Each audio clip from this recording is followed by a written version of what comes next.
जिनके तांडव से हिलता धरती, आकाश और पाताल है, वो भक्तों का भोला और पापियों का महाकाल है।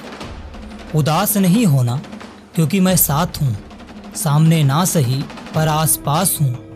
पलकों को बंद करके जब भी देखोगे मैं हर पल तुम्हारे पास हूँ। जो सच्चाई के रास्ते पर चलता है उसके जीवन में परेशानी जरूर आती है, लेकिन भगवान उसकी नाव को कभी डूबने नहीं देते। जब भी मैं अपने बुरे हालातों से घबराता हूँ तब मेरे महाकाल की आवाज आती है, रुक, मैं अभी आता हूँ। गले में सांप की माला, आसन में शेर की खाल, तीनों लोग थर थर कांपे जब तांडव करे महाकाल। जो जितना शांत होता है उतनी गहराई से अपनी बुद्धि का इस्तेमाल कर सकता है। कुछ लोग अपनी अकल की वजह से कीमती रिश्ते खो देते हैं और कुछ लोग रिश्ते बचाते बचाते अपनी कदर खो देते हैं। घमंड और पेट जब दोनों बढ़ते हैं तब इंसान चाहकर भी किसी को गले नहीं लगा सकता। जिस प्रकार नींबू की एक बूंद हजारों लीटर दूध बर्बाद कर देती है, उसी प्रकार मनुष्य का अहंकार अच्छे से अच्छे संबंधों को बर्बाद कर देता है। अहंकार तब उत्पन्न होता है जब हम भूल जाते हैं कि प्रशंसा हमारी नहीं, हमारे गुणों की हो रही है। सोच अच्छी रखो, लोग अपने आप अच्छे लगेंगे। नियत अच्छी रखो, काम अपने आप ठीक होने लगेंगे। भगवान कहते हैं, दिल खोल कर सांस लो, अंदर ही अंदर घुटने की कोशिश मत करो। कुछ बातें मुझ पर छोड़ दो, सबको सुलझाने की कोशिश मत करो। किसी के साथ गलत करके अपनी बारी का इंतजार जरूर करना, क्योंकि समय के पास हर किसी के कर्मों का हिसाब है।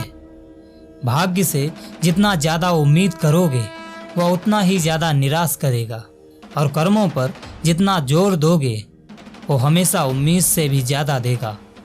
वृक्ष कभी इस बात पर व्यथित नहीं होता कि उसने कितने पुष्प खो दिए, वह सदैव नए फूलों के सृजन में व्यस्त रहता है।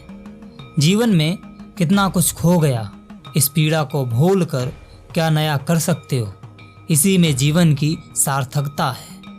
जीवन मिलना भाग्य की बात है, मृत्यु होना समय की बात है, परंतु मृत्यु के बाद भी लोगों के हृदय में जीवित रहना ये तो कर्म की बात है। जो दूसरों को इज्जत दे असल में वो खुद इज्जतदार होता है, क्योंकि इंसान दूसरों को वही दे पाता है जो उसके पास होता है। बदला लेने के लिए मत सोचो, आराम से बैठो और प्रतीक्षा करो। जिन लोगों ने आपके साथ बुरा किया है अंत में उनके साथ भी बुरा ही होगा। कोई आपको गलत समझे तो उसे प्रतिक्रिया शब्दों से नहीं, अपने उत्तम कर्मों से दो, क्योंकि कर्म की ध्वनि शब्दों से कई गुना ज़्यादा प्रखर होती है। प्रशंसा चाहे कितनी भी करो, परंतु अपमान बहुत सोच समझ कर करना चाहिए, क्योंकि अपमान वो ऋण है जो अवसर आने पर ब्याज सहित चुकाना पड़ता है। तुम जीवन में कुछ भी प्राप्त कर सकते हो, वो तुम्हारे ही कर्मों की प्रतिध्वनि होती है। जिस प्रकार बीज अपनी प्रवृत्ति का वृक्ष देता है, उसी प्रकार कर्म भी अपनी प्रवृत्ति का फल देता है। जिंदगी परिवर्तनों से ही बनी हुई है, किसी भी परिवर्तन से घबराएं नहीं, बल्कि उसे स्वीकार करें। कुछ परिवर्तन आपको सफलता दिलाएंगे तो कुछ सफल होने के गुण सिखाएंगे।